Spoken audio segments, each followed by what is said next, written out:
The focus of the shock doctrine was how there was such a deep understanding in the Bush administration of how useful crises are, right? And, it wasn't a conspiracy theory say they're creating the crises so that they can exploit them.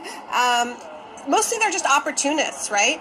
So 9/11 was this huge opportunity to divert massive funding to the security state, to attack civil liberties on every level, and to unleash what's become the militarization of the police, right? Because all of these contractors just got used to the money flowing, and their markets started to contract overseas, so they had to bring it home and create this expectation that, yeah, sure, it's okay for local police to have armored tanks and look like soldiers. And in fact, increasingly, police are soldiers returning from Iraq and Afghanistan and creating all kinds of problems.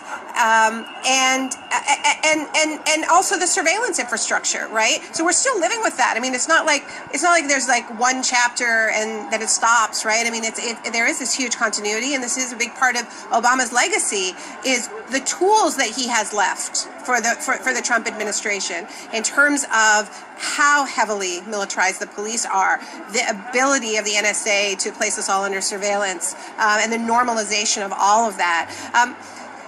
But one thing I think we really need to focus on is the continuity between those, what I call disaster capitalists, these guys who really understand the utility of crisis from the Bush years to the Trump administration. And the person who illustrates that best is Mike Pence, who we were talking about earlier because of his attacks on women's freedoms.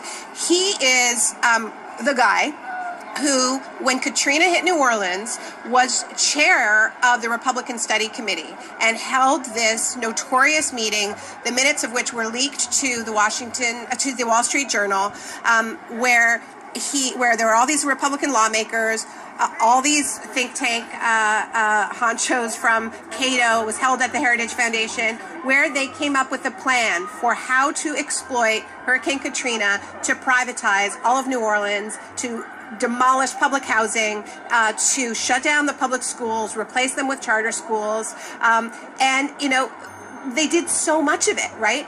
And so we need to really be on our guard for how this group of people are going to exploit the crises that will happen under their watch.